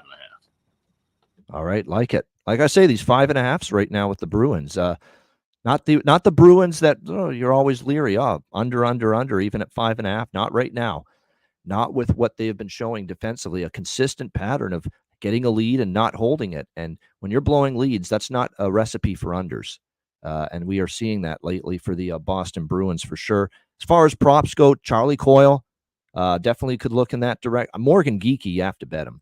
He's hotter than a pistol right now for the Boston Bruins. Hat trick against Vegas, 4 points in the last 3 games. He's been noticeable, and he's been always had a bunch of chances. So no question, I think it's a situation that Morgan Geekie definitely has some value here as far as his props are concerned. I'm not going to overthink it or overcomplicate it for the Islanders. If you're going to bet props with them, it starts with Brock Nelson right now. It's not Brocktober like it was earlier this year, but he is doing his part to try to help this team into the playoffs offensively. 5 goals in the last 6 games for Brock. And by the way, he's had multi-point games for the Islanders in 3 of the last 6. So maybe a little over 1.5 point sprinkle on Brock Nelson might be something to consider here in this game for the New York Islanders tonight, because he has definitely been the straw that stirs the drink offensively in recent games here for this New York this New York Islanders team. Bo Horvat, to a lesser extent, although he did have a 3-game goal drought. Then he scored against Dallas, didn't score the other night. But the main one for me is Brock Nelson. He's the guy right now for the New York Islanders, and he's been the guy that's been getting it done for them at the offensive end for a few games now. All right, next up, we've got San Jose and Dallas. We might have to wait again for the Chris Tanev debut. He's trying to get to Dallas in time for this game tonight, but it's looking more like it'll be Tuesday night. He'll meet the team out in California, the Bay Area, when these two teams play the back end of the home-and-home series between these two teams. How about Dallas now? They are as high as -600 as home favorites in this game against the San Jose Sharks. 6.5 being the total in this game. Look at that price. Even just seeing it on the screen now. Wow. But you understand why. I mean, San Jose, it's back to the lowly, woe-begotten San Jose Sharks again. Has this team won since the All-Star break? No, they have not. 4-2 against Nashville, 7-2 against New Jersey, where Blackwood got injured and they crumbled, and then a 6-4 loss to Anaheim after that. So it has not been pretty here for this San Jose team. Dallas coming off a 4-1 win against Winnipeg. I do want to point out something, though, that's a little concerning. San Jose, crazy as it is to say, is 5-3 in the last 8 meetings against Dallas. And they actually won here in Dallas. One of the 2 visits they took here last year, 5-4. And then in San Jose last year, they won 5-3. So they actually won 2 of the 3 meetings last year. But this is completely different. San Jose is not a team to me is backable right now, even at this price, with what I've seen from them after the All-Star break, and especially what I've seen from the goaltending right now. And how about this too tonight? I'm just seeing it now. Jake Ottinger's you would expect in net, but we've got back in net for San Jose. I believe he started 1 game. And it was a game where he 2 games, and he's given up 8 goals at the NHL level on 29 shots, 9.41 goals against, 724 save percentage. We've got when you gonna give me some time, Corona. Magnus Corona is going to be the netminder, it looks like, tonight for the San Jose Sharks. Yes, Magnus Corona is going to be the starting goaltender for San Jose. And he enters this game, albeit a small sample size, 2 appearances, 1 start, but 9.41 goals against average, 724 save percentage for Magnus Corona at the NHL level coming into tonight. That's about as now, again, it's a very, very small sample size. We'll give this kid a little break. He's from that beautiful little town of Skellefteå in Sweden. Good kid, I'm sure. But my goodness, that is unsightly, those numbers, albeit in very limited sample size. I'm going to look at what he's done this year. And this guy has even been in the ECHL with Wichita Thunder this year. 940 save percentage, 2.94 goals against down there, which is actually pretty solid, but that's ECHL. So the 3rd division, if you will, compared to the NHL. With the Barracuda, with the San Jose Barracuda this year, 3.51 goals against average, 892 save percentage. That's bad. That's not what you want to see. Now, that's a bad AHL team, too. The funny thing about San Jose hockey right now, the Barracuda are just as bad as the Sharks. Just about. Yeah. Like, they are dead last in their division in the AHL, the San Jose Barracuda. And Corona's numbers down there are 3.51 goals against, 892 save percentage. That is not a goalie I trust to shut the door with this horrible team right now that's giving up goals left and right in front of them. What do we see them give up? 6 to Anaheim, 7 to Jersey in their last 2 games. This is, for me, a team total over in the first period for the Dallas Stars. Jump on this kid early. Don't do this Dallas shit. And Matt Robinson, you know it very well, that they let these bad teams get on the board early. Let them have some life. Let them have a little confidence, a belief that maybe they can hang around. If you're Dallas, no, shut that down and jump on this kid who's been shelled in his brief NHL appearances. The price isn't great. It's like plus 130 or so with a Dallas first period team total. You're not getting as good of a price with that as you normally would. But if you're Dallas, you got to come out here and leave no doubts, that you are a Stanley Cup contender, and this is one of the worst teams and one of the worst probably situations goaltending-wise right now in the NHL for them. Leave no doubt. Come out strong. None of this bullshit where you're letting the team hang around. Actually, at Bet365, the price is a little bit better. Dallas team total over 1.5 first period is plus 150 at Bet365. So that's good. That's actually a pretty solid price. Not as good as sometimes you get with the first period team total, but that's what I'm going to look at. I wouldn't talk anyone out of the full game team total over 4.5 either, but I prefer the first period here. Dallas gets the lead. They got Ottinger and net. Sit on it maybe if they get up 2-3-0 in the first period, and then cruise home to victory from that point on. So I definitely prefer the first period team total, especially with the price you're getting, plus 150 for the Dallas Stars here tonight. What do you think here, Alex? San Jose, Dallas. Yeah, Dallas Stars team total over 4.5 at plus 115. They could probably get all 5 goals on Corona in the first period. Let's just look at the deep dive of his numbers, as you mentioned. Let's go back to him in college. He played 4 years at the University of Denver. Now, if you watch college hockey, University of Denver, not known for a lot of scoring, okay? They pretty much played. We're going to pull up his whole fucking life history and the goaltending history right here. Yeah, deep dive time. Yeah, he has great numbers his junior and senior year in the University of Denver, but Denver played the same style of hockey as the New Jersey Devils in the 1990s. Okay, a lot of trap, a lot of low and slow hockey. So this guy didn't face a ton of rubber. Now he's in the professional ranks, 5-13-4 with the Barracuda. They said a couple of bad games, even with the Wichita Thunder in the ECHL. Didn't look good the one appearance he had here in the NHL. I don't think this guy has it, but he's still young. We give him some time. He needs more seasoning, more development, but he's about to go into the Lions' den. He's going to get ripped to shreds. So Dallas team total over 4.5, plus 115. If this kid makes it out of the first period, I'll be amazed. There you go. We're not buying stock in Magnus Corona tonight, clearly, for the San Jose Sharks going into this game tonight. I definitely wouldn't talk you out of the over 4.5 in the full game, but I even like that first period. Like I said, even more over 1.5 plus 150 for the Dallas Stars. Like just jump on them early, and jump on the San Jose team early and don't let them hang around. You could even argue too that I probably will bet the first period over as well. Just because, obviously if Dallas scores 2 goals, the first period over cashes. But just in case Dallas does their bullshit again with letting this bad, inferior teams just get an early goal. I mean, that's been such an issue at times this year for this Dallas team. I hope not tonight. It shouldn't happen tonight, but it has happened a lot. No question. And Logan Stankoven looks like he's going to play. And because he's going to play, you got to bet the goal prop. This kid has been outstanding. He's got immediate chemistry with Wyatt Johnston on that line, and you are still getting him undervalued as well. Now, they had to send him down for cap reasons, but he's been brought back up. It looks like he's in the lineup tonight they've actually put him with Duchesne and Marchment. At least the current line combinations have him on the second line with Duchesne and Marchment with Seguin out. So he's taken the Seguin spot on that second line for the Dallas Stars. Taking a look at the price. Oh, my goodness. Plus 280.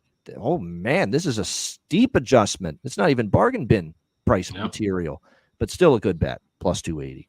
And if you like any Dallas Stars players, I would implore maybe grabbing a little piece of first goal with anybody. Marchment, Stankoven, whomever you like. And I'm looking at plus 900 for Stankoven, plus 1,200 for Marchment. So I might have a few shots at first goal in pocket with a couple of Stars players.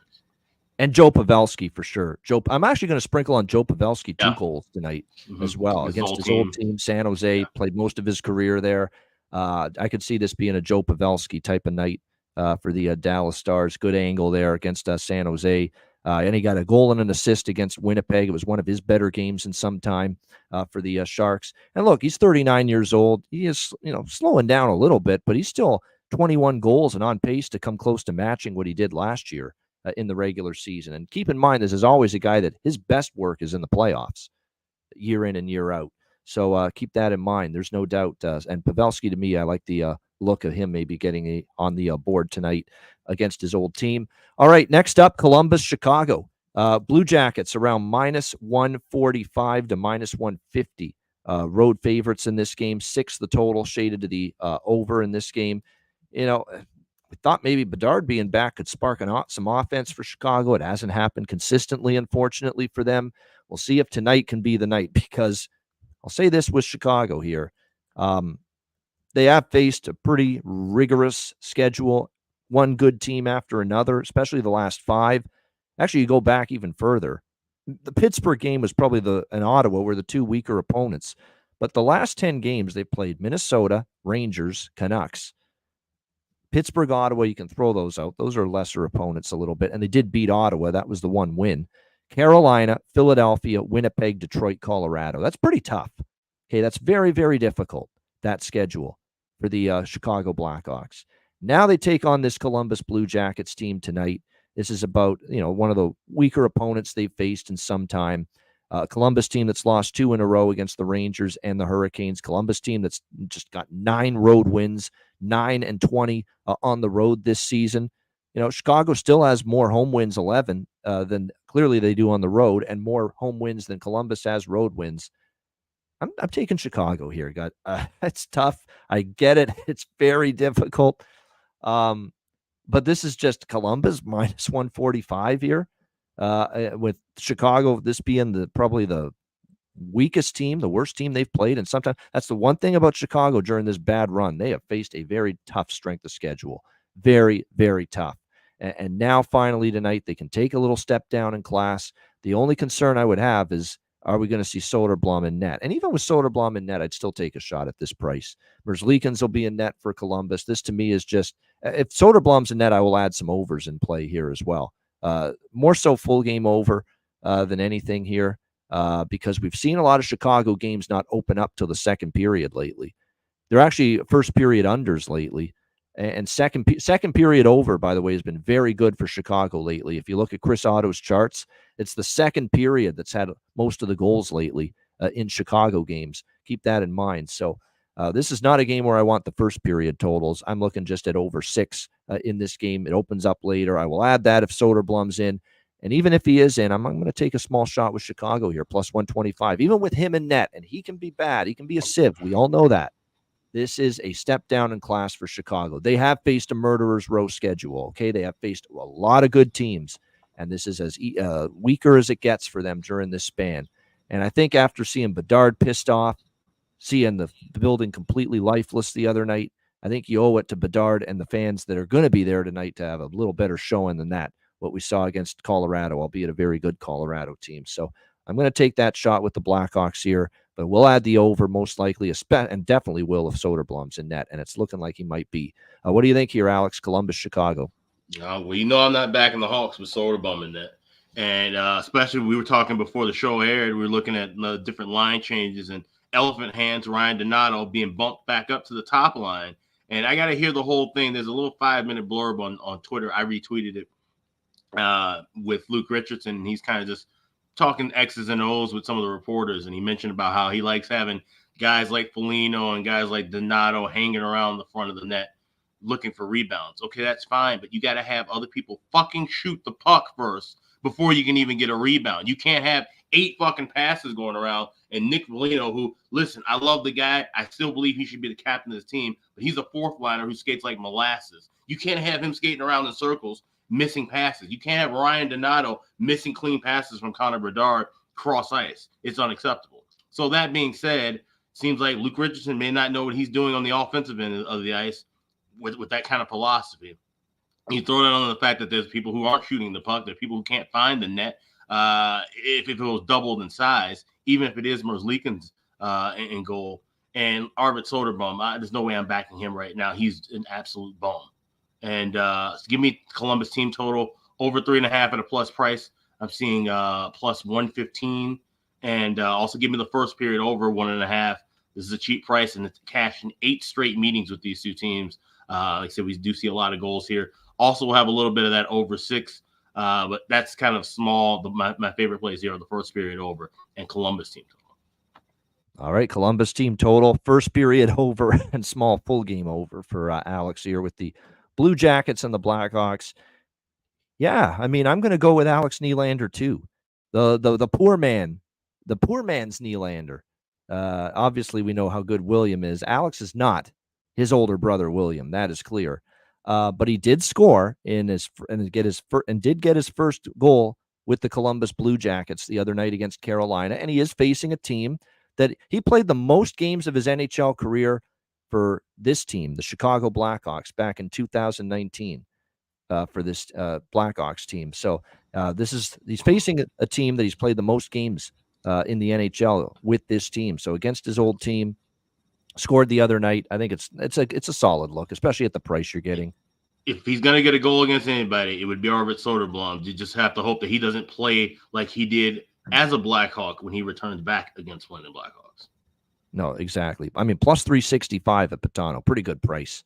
Pretty good price there, if you ask me. That's definitely going to be on the short list for I haven't even picked out my bargain bin special for the segment coming up later, but that's on the short list for sure. Alex Nylander. And obviously the Russians are always worth a look for Columbus. Chicago, it's hard to pick one right now because they've been so offensively challenged. But Blackwell maybe, even though he's cooled off. I mean, where do you go?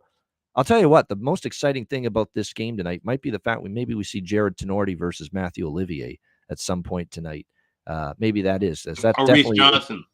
Yeah. Reese Johnson had a real good scrap the other night. Yeah, he can fight better than I thought. Wow. Mm-hmm. Yep. Yeah, I was really happy to see that. Yeah. So Reese Johnson / Jared Tenorti versus Matthew Olivier. We might see something like that for sure for the in this game as far as a potential scrap is concerned. All right. Last game of this huge Saturday card, Pittsburgh Penguins, Calgary Flames, -125 home favorites for the Flames, 6 the total. Mika Kiprasov night in Calgary. He will have his jersey retired. I'm surprised it took this long, quite honestly. He had it. I think he gets forgotten about and not talked about since he's been gone from the NHL. People forget how fucking awesome he was for those few years, especially that Cup final run in 2004 against the Tampa Bay Lightning. And it's always going to be a bittersweet series because Calgary, everyone in Canada got behind Calgary. They were the underdog. They made this huge run with Daryl Sutter, a young Daryl Sutter behind the bench. They weren't expected to obviously get to the Stanley Cup final that year. They kind of had a bunch of pluggers on their team, but they somehow found a way to get there. And they got to Game 7. And it was a great series. It's actually one of the better, I think, Stanley Cup finals the last 24 years. That Lightning Flames Stanley Cup final in 2004. People forget how good Mika Kiprasov was during that run for the Calgary Flames. He was really great. He was very underrated athleticism. He had good feet.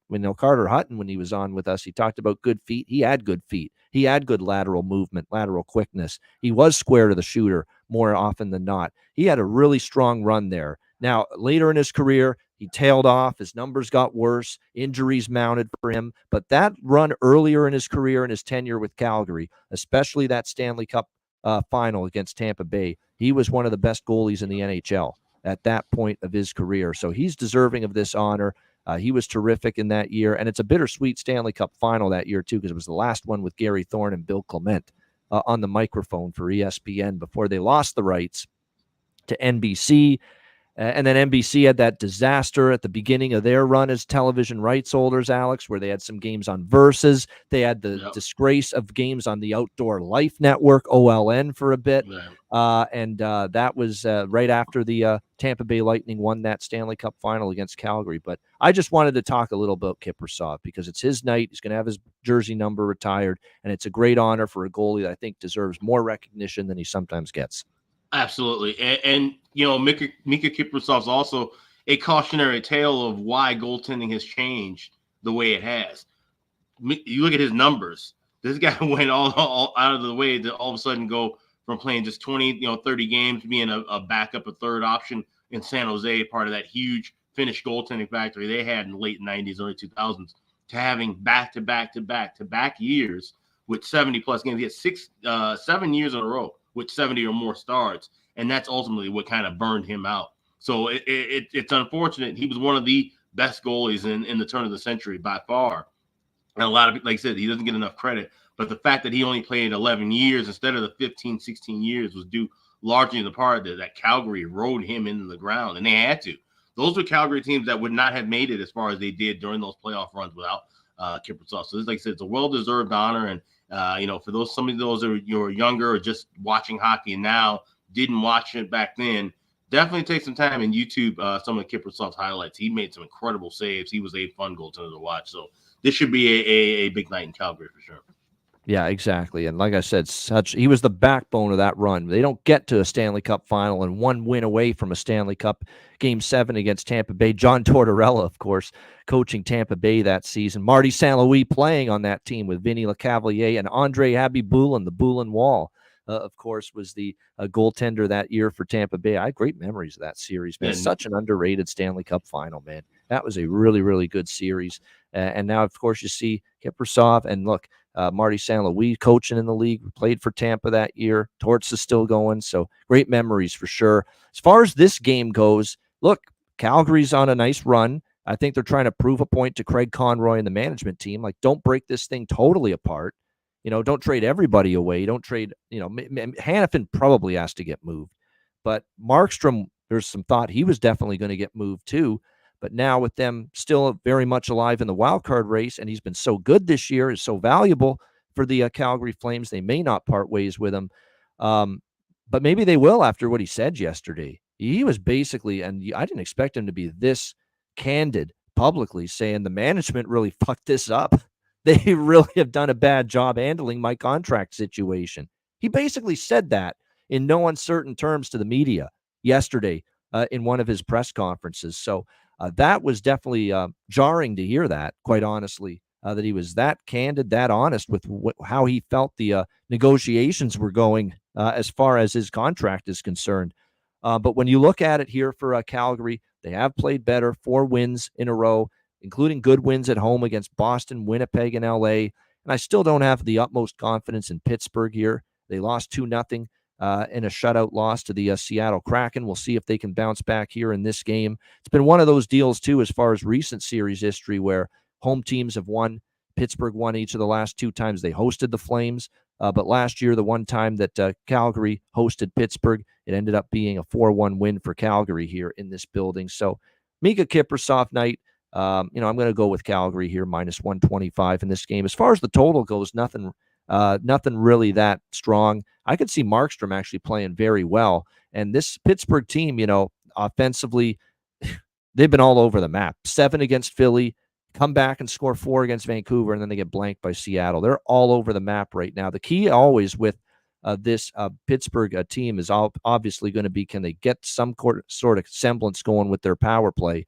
And obviously they couldn't the other night against the Seattle Kraken. We'll see if they can fix that tonight. But there's really nothing I have to hear totals-wise other than a little piece of Calgary here, minus 125. Alex, Penguins, Flames. I got a little piece of first period over 1.5 minus $1.20 just because it's a ceremony game.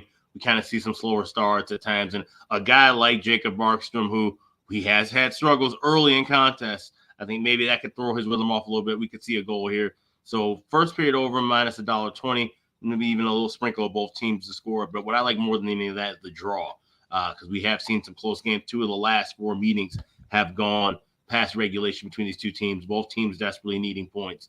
At plus 370, I really like the draw here in this spot. All right, liking the draw. You know what? For some reason, you're not always going to remember everything about every single game, but I was just thinking of this right now a moment ago that, Tanev being traded to Dallas earlier this week, that's by far their best shutdown defenseman, best stay-at-home defenseman. And we've said for years on this show, whenever Tanev's been injured, for Vancouver earlier in his career and then Calgary recently, when he's gotten hurt, we have seen this team, the teams he plays for, all of a sudden become more of an over team, give up more goals, have to score more goals. So, I just might talk myself into a piece of the over here in this game, over 6 because of that. Even though Pittsburgh, man, they can be all over the map offensively, and really, I mean, they are a hard team to figure out offensively, is because they can get shut out and they can score 4 or 5 on any given night. As far as props, I would still go with just Crosby and Raquel. Those are the 2 guys 2 of the few guys you've been able to count on for Pittsburgh. Zary, anything is possible as long as he remains on the top line. Martin Pospisil, we're going to go back to the well with his props tonight. Mangiapane starting to heat up. Maybe considerations for him as well. Blake Coleman, always maybe worth a look as well. And by the way, Braden Pahal and Dennis Gilbert are the guys that are going to get more ice time now that Tanev has been traded. So you're looking at Noah Hanifin, Rasmus Anderson, Oliver Shillington, Mackenzie Weegar, Dennis Gilbert, Braden Pahal. Blue line here tonight for the Calgary Flames. All right, great stuff. Huge Saturday card. Hope you guys enjoyed it. We gave you over 90 minutes of analysis, sides, totals, player props, every game on the board. No one does it but us here on a Saturday on the Ice Guys show. Hit the like button. 260 live viewers, man. We appreciate all of you joining us here on this Saturday, just like we appreciate everyone that has signed up at patreon.com/iceguys, just $10 per month.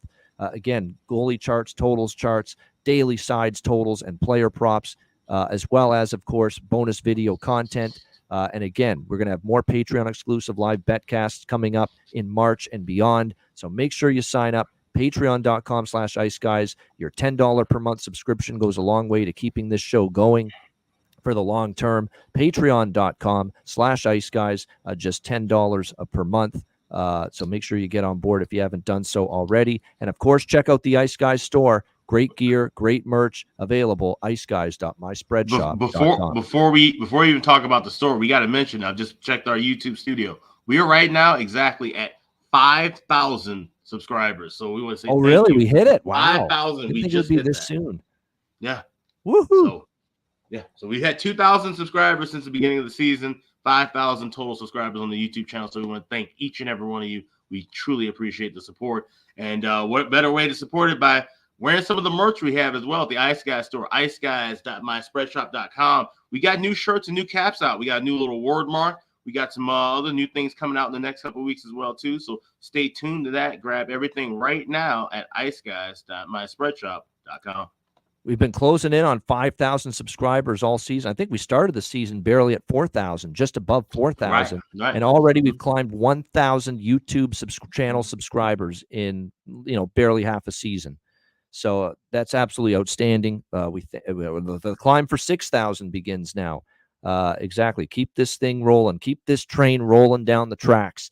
That's what we're going to aim to do here with this show. But we thank each and every one of you. 5,000 Ice Guys YouTube channel subscribers. And we thank each and every one of you for being here 7 days a week with us to break down the games and the card each and every day. All right, we will get you a bargain bin special of the night and best bets coming right up, right after we hear from our great sponsors, Boston Hemp Inc.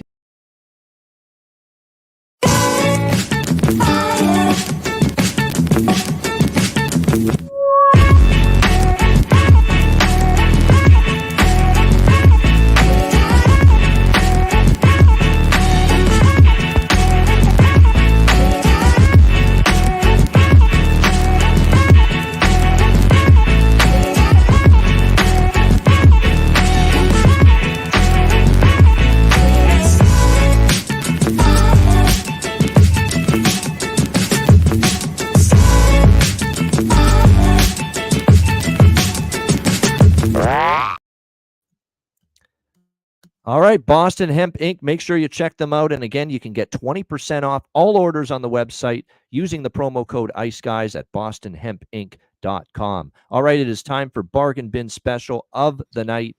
I missed on mine, which was Sanheim. You narrowly missed on Adam Henrique. I mean, he got the goal early in the first period, lots of time maybe to get that second point, but it did not happen. But still, it was a great thought process. Alex, what have you got for Bargain Bin here tonight? Yeah, we're going to go to that game with Edmonton and Seattle. Like I said, I was debating between two different people. Both have really good looks. Both qualify in the bargain bin special. But we're going to go with Evan Bouchard to get a goal here. Plus 470 is available at FanDuel. Like you mentioned, he has chances on the power play to get shots, and especially against teams that have kind of weaker looks on the penalty kill. So hoping for a Bouchard clapper from the point to go in. Plus 470. That's my bargain bin special for Saturday.